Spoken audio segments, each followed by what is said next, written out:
प्रभु का नाम मुबारक हो। आज सुबह के सुंदर अवसर के लिए मैं आप लोगों के सामने आज हाजिर हूँ। खुदावन का धन्यवाद हो, प्रभु के नाम की तारीफ हो। आज क्योंकि थोड़ी सी मेरी तबीयत अप टू द मार्क नहीं है, तो मैंने अपनी संडे की मीटिंग जो हम रिकॉर्डिंग करते हैं उस रूप से रोकी, लेकिन आपके पास एक प्रीवियस रिकॉर्डेड मैसेज पहुंचेगा। खुदा न आप लोगों को बड़ी बरकत दें, आप लोग मुझे दुआ में याद रखें। लेकिन कुछ बातें हैं, इससे पहले कि हम उस मैसेज में जाएं जो कि आज के लिए रिकॉर्डेड है, आइए एक छोटी सी दुआ करें। और कुछ बातें हैं जो मैं आपके सामने अनाउंसमेंट के तौर पे और वचन की तौर पे भी रखना चाहूँगा।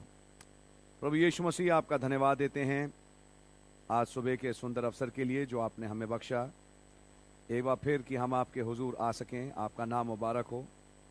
हमारे तमाम भूल चूक अपराधों को आप ही क्षमा करें और अपने पवित्र लहू से आप हमें धो के पाक और साफ करें। आपके कोड़े खाने के द्वारा हम चंगे हो चुके, और खुदा अपनी चंगाई को आप हमारे जिस्मों में मैनिफेस्ट करें। आपका नाम मुबारक हो। धन्यवाद देते हैं गुजरे दिनों की बरकतों और आशीषों के लिए, और उन तमाम भाई बहनों के लिए जो कि खुदावन जिनसे इस हफ्ते मुलाकात हुई। आप सबको बड़ी बरकत और आशीष दें। उन सब की जो समस्याएं हैं हम आपके सामने लाते हैं, और खुदावन उनकी समस्याओं का समाधान आप ही बख्शें। दुआ है खुदावन की चंद मिनटों के लिए जब हम कलीसिया के कुछ इंपॉर्टेंट अनाउंसमेंट्स और वचन की कुछ बातें रखना चाहते हैं, आप रहम करें। प्रभु यीशु मसीह के नाम से मांगते हैं, आमीन। इससे पहले कि मैं वचन में आगे बढ़ूं, मैं एक बड़ा इंपॉर्टेंट अनाउंसमेंट है जो आपके सामने रखना चाहता हूं। ये अनाउंसमेंट इस प्रकार से है, लॉर्ड विलिंग संडे जो 4 जुलाई है, हम संडे स्कूल की क्लासेस प्लान कर रहे हैं फिर से चालू करने की, जो कि ऑनलाइन होंगी, और उनका समय होगा सुबह 11 बजे से 11:40 तक, और ये हम गूगल मीट को लेके करेंगे। इसके लिए हमारी कुछ आप लोगों से रिक्वायरमेंट होगी जिनके पास बच्चे हैं और चाहते हैं कि उनके बच्चे इस संडे स्कूल की क्लासेस के साथ एनरोल करें। तो प्लीज़ अपने बच्चे का पूरा नाम, उसकी जन्म तिथि यानी डेट ऑफ बर्थ, अपना वो पर्टिकुलर मोबाइल नंबर जो कि आप यूज़ करेंगे उन क्लासेस के लिए, और अपना ईमेल आईडी आप लिख के आप ये सारी इंफॉर्मेशन भाई राजीव चंद्रा को संडे 27 जून व्हाट्सएप के द्वारा भेज दें। मैं फिर से रिपीट करूंगा, अपने बच्चे का पूरा नाम, उसकी डेट ऑफ बर्थ यानी जन्म तिथि, वो मोबाइल नंबर जो कि आप यूज़ करेंगे, और ईमेल आईडी ताकि आप जीमेल आईडी के साथ लॉगिन कर सकें। अपना ईमेल आईडी भी प्लीज़ भेज दीजिएगा। ये सारी इंफॉर्मेशन आप भाई राजीव चंद्रा के पास संडे 27 जून जो कि आने वाला ही संडे है से पहले पहले व्हाट्सएप के द्वारा प्लीज़ ये सारी इंफॉर्मेशन भेज दें, ताकि हम लोग आपके बच्चे को, क्या वो सीनियर में है या जूनियर सेक्शन में, अलॉट कर सकें। बच्चों को हम अलॉट करेंगे। दूसरी चीज़ ये है, एक लिंक आपके साथ शेयर किया जाएगा जिसके द्वारा जीमेल आईडी के द्वारा आप उसके द्वारा लॉगिन कर सकते हैं। बाकी अगर आपके पास कोई कन्फ्यूजन है, आप भाई राजीव चंद्रा से बात कर सकते हैं। और ये एडवाइजेबल होगा, ये सलाह है कि जब संडे स्कूल की क्लासेस चल रही होंगी उस समय बच्चे के साथ या तो उसका माँ या बाप, कोई अजीज़ उसके साथ बैठे देखने के लिए कि बच्चा क्लास को रेगुलरली अटेंड करे और कोई और हरकत ना करे। हर महीने एक क्विज होगा और इसके वशीभूत नोट्स बच्चों को दिए जाएंगे, और हम चाहते हैं कि हम टेस्ट्स को हर क्वार्टर में करें। दूसरी चीज़ समझने की है कि जब आपका बच्चा संडे स्कूल के लिए लॉगिन करे तो लॉगिन टाइम क्लास के शुरू होने से 10 मिनट पहले होगा। यानी हमने टाइम रखा था सुबह 11 से 11:40, तो ये मान के चलें 10:50 से 11 के बीच में आप लॉगिन कर लें। तो ये बड़ा एक इम्पॉर्टेंट अनाउंसमेंट था जो कि आप लोगों के लिए है। इसमें हम लोग बीच बीच में भी टेस्ट करेंगे, छोटे छोटे क्विज़ेस होंगे, और महीने के बेसिस पे जो हैं वो तो क्विज़ होंगे ही होंगे, और बच्चों को नोट्स दिए जाएंगे। सो एनी हाउ, खुदा ना आप लोगों को बड़ी बरकत दें। और मैं संडे स्कूल की टीचर्स के साथ के लिए भी कहूँगा जिसमें हमारी बहन लोना, बहन पिया चंद्रा हैं जो कि जूनियर सेक्शन संभालती थीं, और सिस्टर वायला टाइटस और बहन सुजाना मार्टिन जो सीनियर सेक्शन देखती थीं। मैं चाहूँगा कि आप लोग थोड़ा अप टू डेट हो जाएं, और जैसा हमारा डिस्कशन हुआ, जो संडे स्कूल का सिलेबस है उसको आप लोग तैयार कर लें। गॉड रियली ब्लेस यू, प्रभु का नाम मुबारक हो। सो आप सबको प्रभु बड़ी बरकत दें। ये एक इम्पॉर्टेंट अनाउंसमेंट था जो मुझे आपके सामने रखना था। God bless you. इसी के साथ मैं वचन में से एक छोटी सी आयत है जो आपके लिए पढ़ूंगा, और कुछ बातें बस आपसे कह के फिर मैं चाहूँगा कि हम उस संदेश में घुसें जो प्रभु ने हमारे लिए आज रखा है। अय्यूब की किताब और उसका 19वां अध्याय और उसकी 23वीं आयत से 27वीं आयत तक। मेरे पास इंग्लिश की बाइबल तो मैं उसमें से पढ़ पा रहा हूं। O that my words were now written, O that they were printed in a book, that they were graven with an iron pen and laid in the rock forever. For I know that my Redeemer liveth, and that he shall stand at the latter day upon the earth.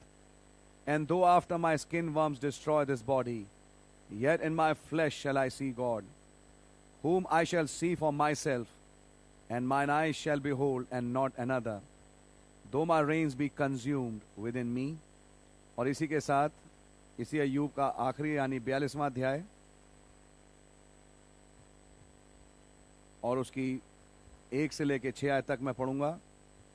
Then Job answered the Lord and said, I know that thou canst do everything, and that no thought can be withholden from thee. Who is he that hideth counsel without knowledge? Therefore have I uttered that I understood not, things too wonderful for me which I knew not. Here I beseech thee, and I will speak. I will demand of thee, and declare thou unto me. I have heard of thee by the hearing of the ear, but now mine eye seeth thee. प्रभु जी बड़ा धन्यवाद देते हैं इन वचनों के लिए। चंद मिनटों के लिए जब एक विचार रखने की मैं कोशिश करता हूँ, रहम करें ताकि हम लोग तैयार हो सकें उस अगले संदेश के लिए। प्रभु यीशु मसीह के नाम से आमीन। प्यारे भाइयों बहनों, समय अब सच में बहुत करीब आ चुका है। अजीब बात है, पिछली बार आधा घंटे का जब मैंने क्लिप लिया उस टाइम भी मेरी थोड़ी तबीयत खराब थी। समाव कुछ मैच कर गया उस मैसेज के साथ जो बाद में भेजा गया, और उसमें भी मैंने कुछ ऐसी बातें रखी। आज भी मैं आपसे कुछ बात रखूं। 2-3 दिन पुरानी बात है। पास्टर साइमन मसीह जो पंजाब में, मेरे पास उनका फ़ोन आया काफ़ी दिनों के बाद। वहाँ पंजाब में भाई लोग चाह रहे हैं कि एक प्रचारकों की वो मीटिंग करें, और वो लोग करेंगे भी। मेरे पास उसकी इन्फॉर्मेशन है। बाकी बात इस प्रकार से थी, भाई ने कहा कि भाई अगर आप आ सकें। मैंने कहा ब्रदर मेरे लिए तो पॉसिबल अभी नहीं हो पाएगा क्योंकि मैं थोड़ा बिजी हूँ। प्लस मैं आपसे कहूँगा, भाई से जब मेरी बात हो रही थी तो भाई ने बोला कि भैया मैं एक दिन बैठा हुआ दुआ कर रहा था, तो रात भर हो गई थी दुआ करते करते। तो मैंने क्या देखा, एक आवाज़ सुनी, शक्ल नहीं देखी, और वो आवाज़ मुझसे कुछ नाम लेके कह रही है, जल्दी जल्दी इनको मैसेज सुना दो। तो कुछ नाम है, और फिर मैं प्रभु से कह रहा हूं, प्रभु प्लीज़ मुझ पर रहम करें, मुझे बताएं कि मुझे ये मैसेज सुनाना किसको है। तो प्रभु ने कुछ बताया, और प्रभु ने फिर बाद में बोलते बोलते भाई से एक बात बोली कि बस आधे घंटे रह गए हैं, इसलिए अब जल्दी जल्दी जिन्हें सुनाना है सुना लो। उसके बाद क्या हुआ कि भाई ने देखा कि वो जिनको बोला गया सुनाने गए, तो उनमें से कोई भी ध्यान से मैसेज एक्चुअली सुन नहीं रहा, लेकिन बस यही है कि जब कहा गया सुनाने के लिए तो वो सुना रहे हैं। भाई की झटके से आंख खुल गई और भाई ने मुझे ये बात बताई। मैंने भाई को यही बोला कि ब्रदर संकेत यही है कि अब समय बहुत करीब है। खुदावन का नाम मुबारक हो। आज मैं अब इलीशा को छोड़ रहा हूं, और इलीशा से अब एक लॉन्ग जंप हम लगा रहे हैं बाइबल के ओल्डेस्ट कैरेक्टर की तरफ, जिसका नाम जोब है। इब्रानियों 11 में मुझे ये अगला कैरेक्टर है जो आपके सामने लेना है। प्रभु मुझ पर रहम करें। और अय्यूब का जो रेवलेशन है सबसे पुराना रेवलेशन था, जिसके रेवलेशन के साथ पुनरुत्थान जुड़ा हुआ है, और मैं कहूंगा एक रैप्चर जुड़ा हुआ है। प्रार्थना करें, प्रभु ताकत दें। अगले सप्ताह हम इन चीज़ों को आगे बढ़ाएंगे और देखेंगे, लेकिन आज मैं केवल एक छोटी सी कुछ चंद बातें हैं जो आपके सामने रखना चाहूंगा। अय्यूब को भी एक दिन मैं कहूंगा तस्वीरों में 7वीं मोहर का दर्शन मिला, और जब 7वीं मोहर का दर्शन मिला तो उसने एक और अय्यूब देखा। भाई ब्रनम ने कहा, आइए मैं नबी के संदेश में से, जिसका नाम है मैं सुनता था लेकिन अब देखता हूं, से एक बात है जो आपके सामने पढ़ूंगा। ये 19वां अध्याय जो कि अय्यूब का है, ये एक बहुत इंपॉर्टेंट चैप्टर है जिसमें यहां कुछ हुआ, और मैं आपके सामने कुछ कमेंट्स हैं नबी के पढ़ना चाहूंगा जो भाई ब्रनम अय्यूब के लिए कह रहे हैं। अब हम फेथ ऑफ जोब को देखना चाहेंगे। He wanted to see if there was somebody who could intercede for him. Brother, मैं पिछली बार जैसे अनुग्रह के विषय को लेकर आपके सामने रख रहा था, आप बहुत ज्यादा लकी हैं, फॉर्चुनेट हैं अगर आपको एक बिचवई मिल गया। खुदावन का धन्यवाद हो, हमारे पास एक बिचवई है, एक मीडिएटर है जो हमारे और खुदा के बीच में बिचवई का काम करते हैं। और यदि आपके पास आज बिचवई है, आपसे ज्यादा खुश नसीब इस दुनिया में कोई और है नहीं। यहां अय्यूब इंतजार कर रहा है क्योंकि बहुत पुराना नबी है, अभी प्रभु यीशु मसीह आए नहीं थे, लेकिन बाय रेवलेशन वो खुदावन को जानने की कोशिश कर रहा है। उसके पास नबी ने बोला प्रेरणा प्राप्त करने की एक चैनल थी कि खुदावन एक प्रेरणा में होते हुए उसके सामने अपने आप को खोलते थे। लेकिन कुछ ऐसा था कि कई दिनों से एक ड्राई सीजन जा रहा था और उसे यह मालूम नहीं था कि मुझे करना क्या है, कोई दिशा सी दिख नहीं रही थी। और तब अय्यूब के लिए भाई ब्रनम कहते हैं, he wanted to see if there was somebody who could intercede for him, कोई उसके लिए बिचवई का काम कर सके। He had interceded for so many people, उसने कईयों के लिए बिचवई का काम किया था। But now is there somebody can speak for him, लेकिन क्या अब कोई है जो उसके लिए बोल सके? Could there somebody put his hand on Job or on a sinful man and a holy God? क्या कोई बीच में खड़ा हो और एक हाथ तो अय्यूब पे, एक गुनहगार पे रखे और एक हाथ खुदा की तरफ बढ़ाए? And make bridge the way, और रास्ते को पाटे? Could he go to his house and knock at the door? अय्यूब ये सोचता है क्या वो उसके द्वार पे जाके खटखटा सकता है? Would he open the door and talk to him a while? क्या वो दरवाजा खोलेगा और उससे कुछ बात करेगा? But then when the inspiration dropped into his heart, then he could see God.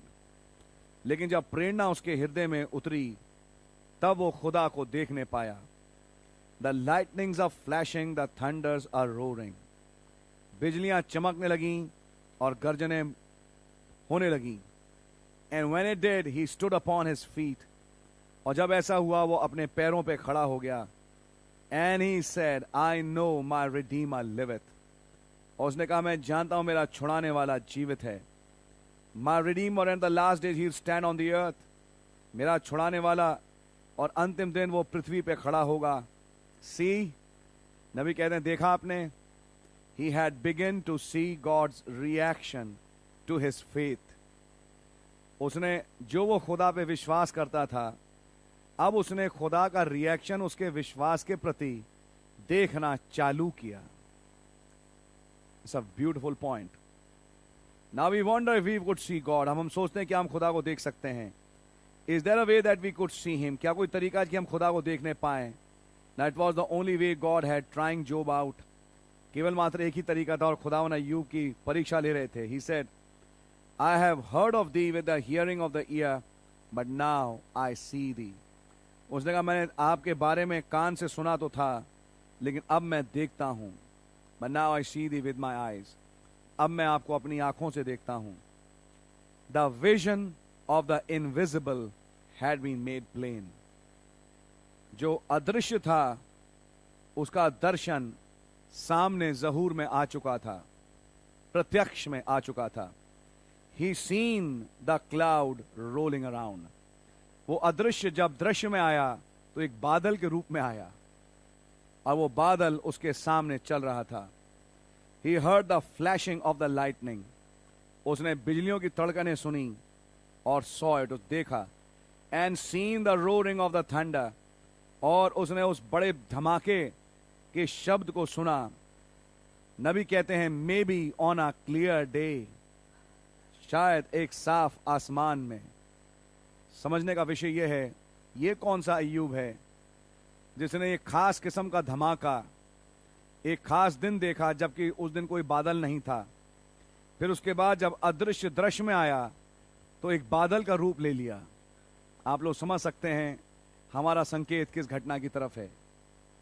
He could see God with his natural eye. वो खुदा को अपनी प्राकृतिक आंखों से देखने पाया। मैं आगे बोलता हूं, and seen the road may be on the clear day and he seen God was in that cloud and in that lightning. उसने ये देख लिया था कि खुदा उस बादल में है और उस बिजली में है। 1963 में नबी को केवल 7 दूतों के बारे में मालूम था, लेकिन 1965 में जब उन्होंने प्रचार किया ये सूर्योदय का समय है, उसमें सुबह ही सुबह उन्होंने पिक्चर को टर्न किया और तब मैं कहूंगा हमारे अय्यूब भाई ब्रनम ने देखा कि उसमें 2 आंखें हैं और वो चेहरा है। अब नबी कह रहे हैं उस अय्यूब ने उस खुदा को उस बादल में देख लिया था। He could see God with his natural eye. वो खुदा को अपनी प्राकृतिक आंखों से देख सका। See because the invisible was made visible, क्योंकि जो अदृश्य था अब वो दृश्य में आ गया। The visible vision of others was then vindicated clear to the natural eye. और तब प्रत्यक्ष दर्शन उन बाकियों का सामने जहूर में आ गया ताकि वो इन आंखों के द्वारा जो प्राकृतिक हैं देखी जा सकें। मैं यहीं रुकूंगा और मैं एक बात कहूंगा, हो सकता है मैं भी अपने आप को आपके साथ शामिल करता हूं। हम किसी चीज का इंतजार कर रहे हैं, खुदावन ने उस चीज को समझाया, हमने विश्वास किया और उस विश्वास में होते हुए अब बहुत लंबा समय हो गया कि हम उस चीज पे विश्वास कर रहे हैं। अय्यूब इस दशा में तक पहुंच गया कि वो एक ठीकरे को लेके अपनी खाल पे रगड़ता है। ऊपर से लेके नीचे तक जिस्म फपोलों से बढ़ा हुआ है, बहुत बुरे हाल हैं, सब कुछ जा चुका, सब कुछ लुट चुका। लेकिन आपको याद हो लास्ट संडे का मैसेज, मैं बहाल करूंगा। और बहाली का याद रखें ब्रदर, एक नियम होता है, एक समय है, और जब वो समय आता है तो खुदा ने बहाल करना ही करना है।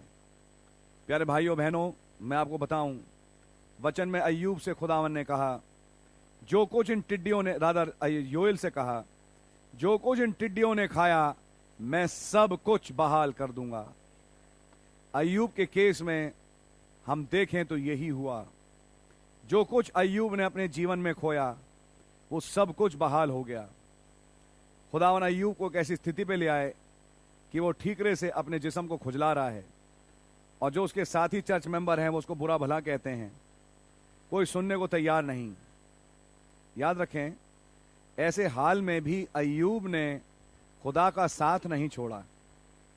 और आप अय्यूब की पूरी किताब पढ़ें तो अय्यूब खुदावन से ही सवाल कर रहा है और बात कर रहा है, क्योंकि उसका दिल लगा तो खुदा पे ही है और वो वेट कर रहा है, इंतजार कर रहा है अपनी उस दुर्दशा में, कब वो वक्त आए जब मेरे लिए कोई खड़ा हो, कब वो वक्त आए कि मैं देखने पाऊं कि मेरा भी कोई छुड़ाने वाला है, अगर है तो। क्योंकि मैं देखता हूं एक पेड़ जो मरता है उसके लिए उम्मीद है, उसमें नई पत्तियां निकल आती हैं। एक नदी जब मरती है, बारिश आती है, नदी फिर जाग जाती है। हर चीज जो प्रकृति में मरती है, जो खुदा का पर्पस सॉल्व करती है, उसके लिए एक पुनरुत्थान है।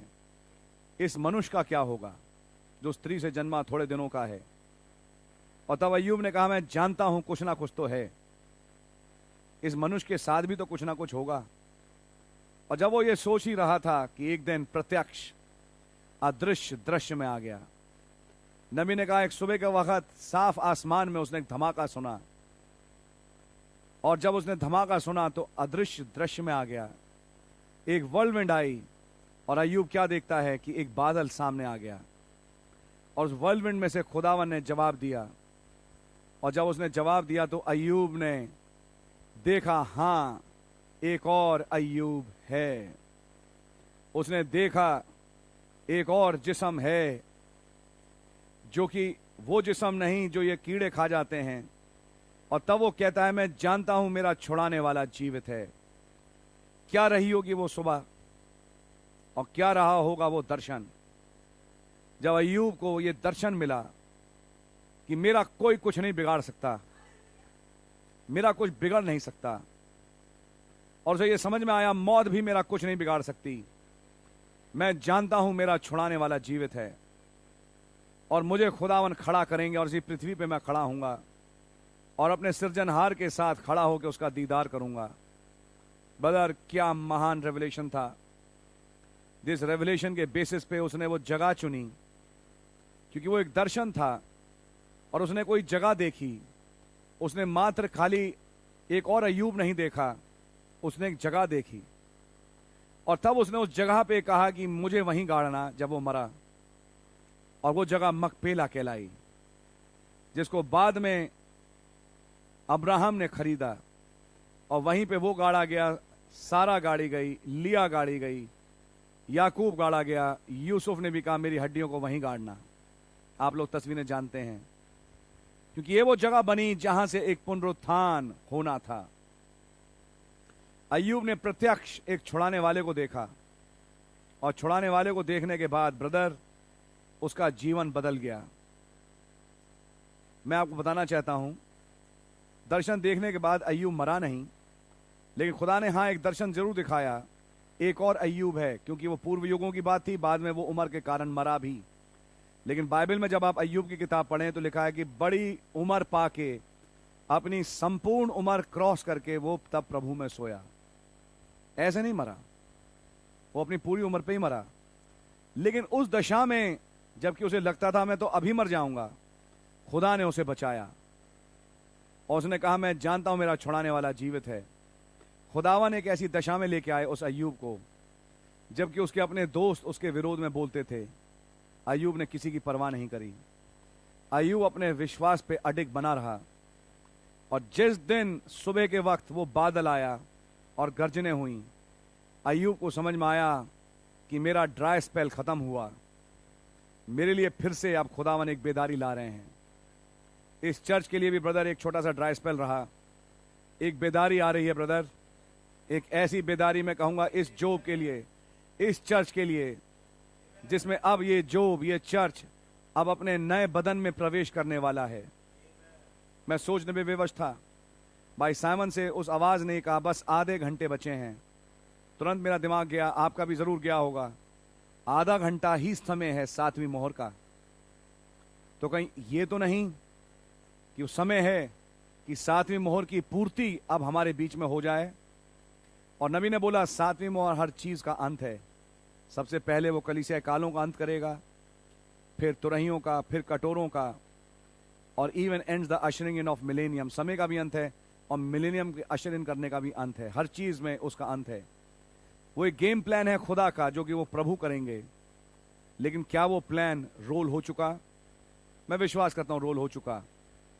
और कितना समय बचा है, तो अब ये सोचने का विषय है कि अब बहुत ज्यादा समय बचा नहीं। खुदावन का नाम मुबारक हो। उस आधे घंटे से क्या अभिप्राय है, समय आएगा खुदावन प्रकट करेंगे। मैं उसका कोई तर्जुमा नहीं करना चाहता, क्योंकि मैं इतना जरूर जानता हूं कि समय अब बहुत ज्यादा करीब है।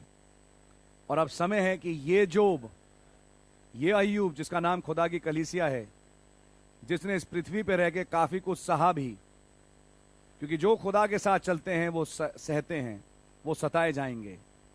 लेकिन मैं आपको बताना चाहता हूं अब वो समय आ गया कि इस दुल्हन रूपी वृक्ष का पूरा संपूर्ण, मैं शब्द इस्तेमाल करूंगा, संपूर्ण रेस्टोरेशन हो। और यहां तक रेस्टोरेशन हो कि वो एक नए बदन में चले जाएं, ये पेड़ ही नया हो जाए। खुदा उनका नाम मुबारक हो। सो प्रभु के नाम की तारीफ हो।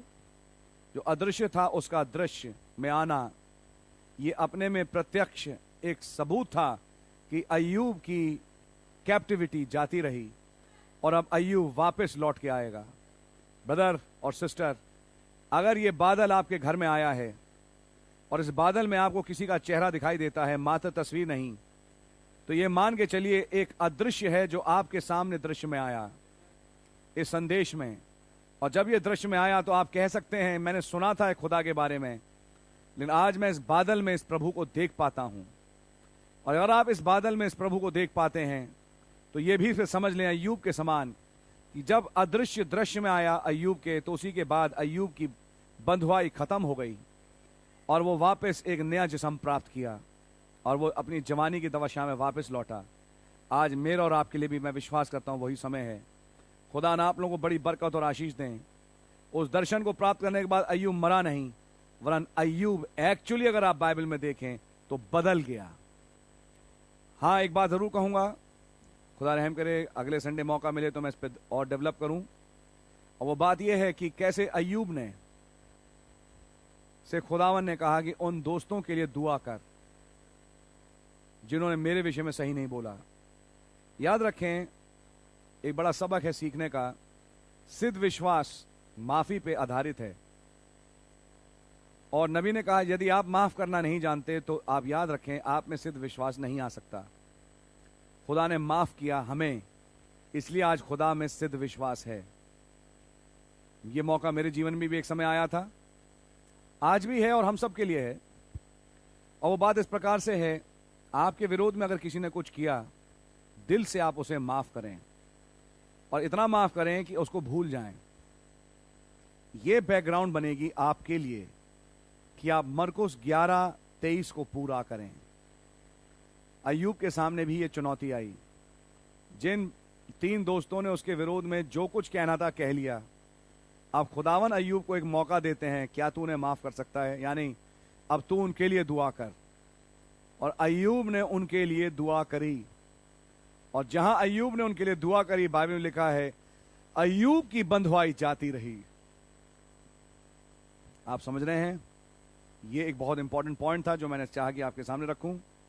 और मैंने चाहा कि आपके सामने आज केवल एक इंट्रोडक्टरी रूप में जोब को रेस्टोरेशन के कैरेक्टर के रूप में रख सकूं। अगर आपने रेस्टोरेशन समझना है तो हमारे पास एक अगला कैरेक्टर है। हम इलीशा से अब छलांग लगा रहे हैं रेस्टोरेशन के चैप्टर में। आपके पास पूरा हफ्ता है, अय्यूब की किताब पढ़ें तो आपके पास एक फर्म बैकग्राउंड और फाउंडेशन भी होगी कि लॉर्ड विलिंग जब हम अगली बार मिलते हैं तो आपके सामने इस कैरेक्टर को रखने पाएं। God bless you. शाम का मैसेज आने वाला है, आप लोग ध्यान से सुने और मैं कहूँगा नोट्स बनाएं, नोट करें क्या कहा जा रहा है। और याद रखें खुदावन अपने चिन्हों को पूरा कर रहे हैं। और अगर आपने नोटिस किया तो फिर से थोड़े बहुत केसेस आपने देखा होगा बढ़ना शुरू हुए हैं। और क्या होगा आगे वो तो खैर वक्त ही बताएगा। हिंदुस्तान भी, दुनिया भी एक तीसरी वेव के लिए तैयार है।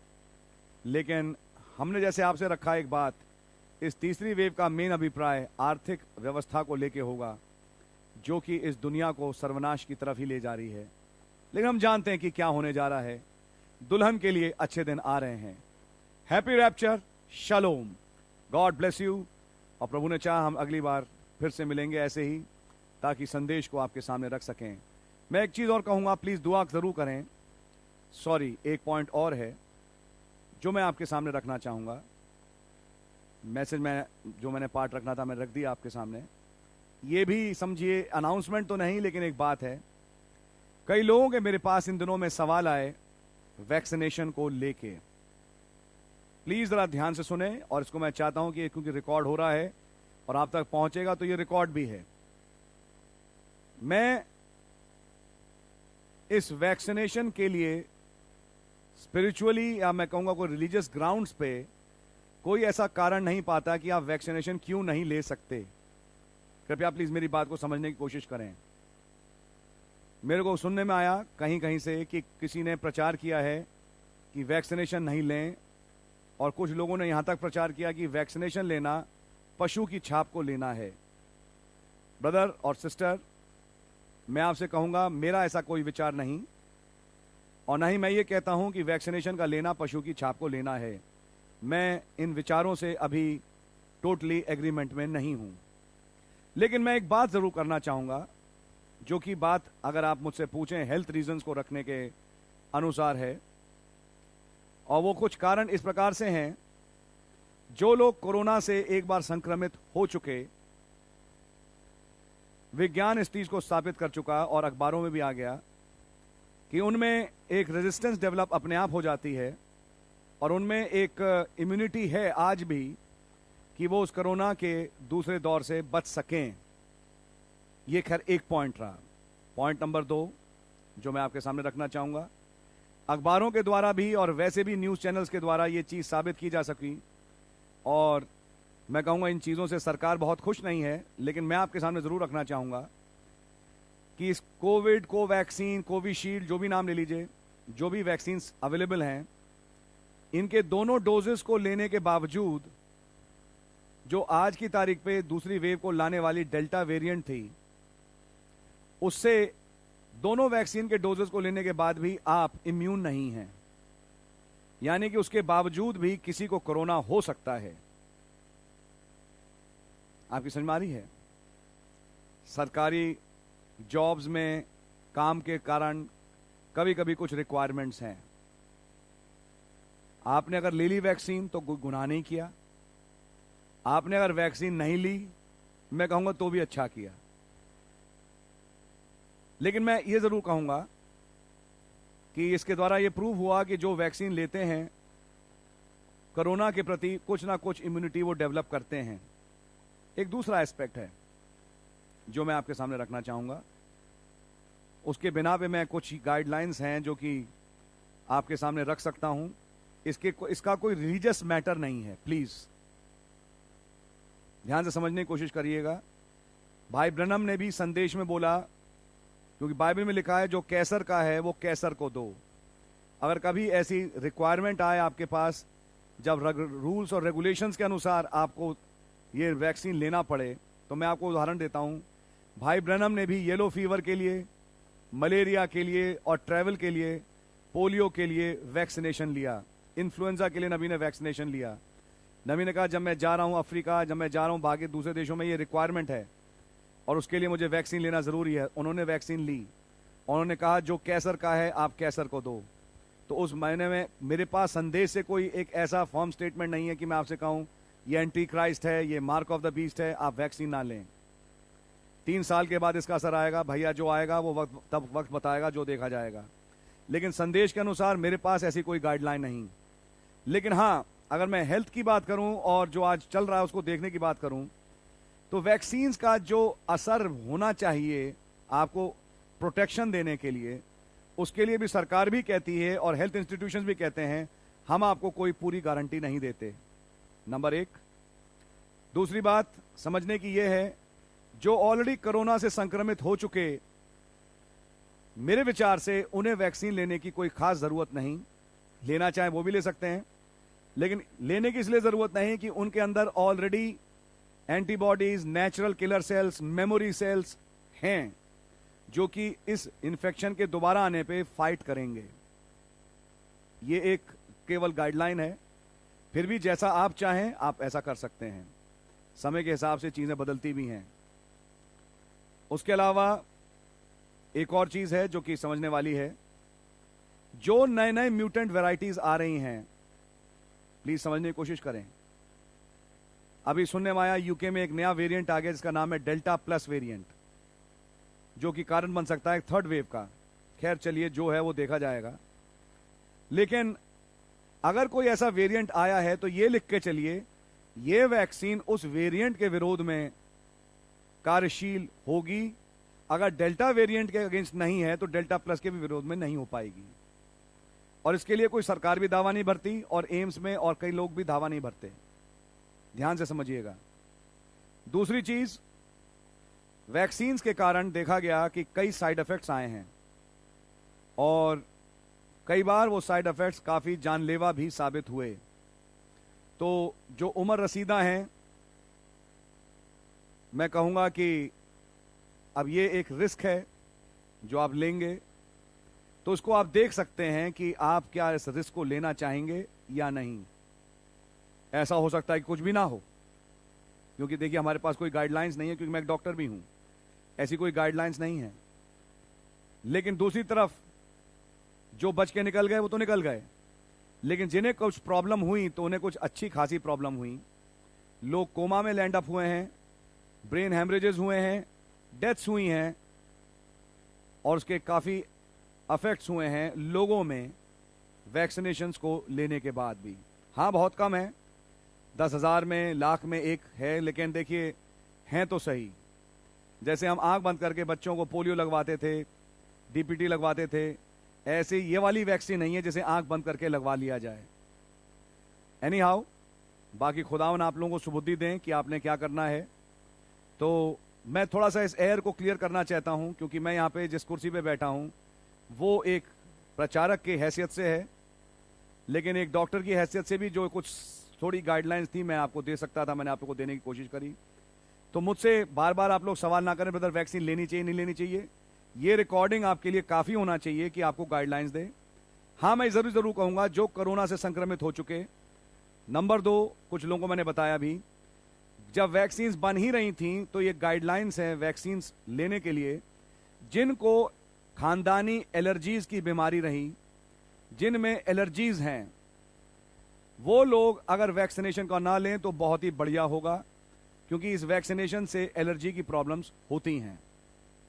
सो ये मैं आपके सामने एक हिदायत की तौर पे रखना चाहूँगा। ये तो अखबार में भी आ चुका है, और इसलिए मैं आपको कहूँगा जहाँ एलर्जिक टेंडेंसीज हैं, जिनमें हाइपर सेंसिटिविटी रिएक्शंस होते हैं, वो अवॉइड करें इस वैक्सीन्स को। ये तो ऑलरेडी वैक्सीन के बनाने वालों ने भी और वैक्सीनेशन वालों करने वालों ने भी बोला है। लेकिन दूसरा पॉइंट मैं ये कहूँगा, जो कोरोना से संक्रमित हो चुके हैं ऑलरेडी, जिनका टेस्ट हुआ, कोरोना पॉजिटिव हुआ और निकल के आ गए, मैं कहूँगा कि आपके लिए कोई खास ज़रूरी नहीं कि आप इस वैक्सीनेशन में शामिल हों।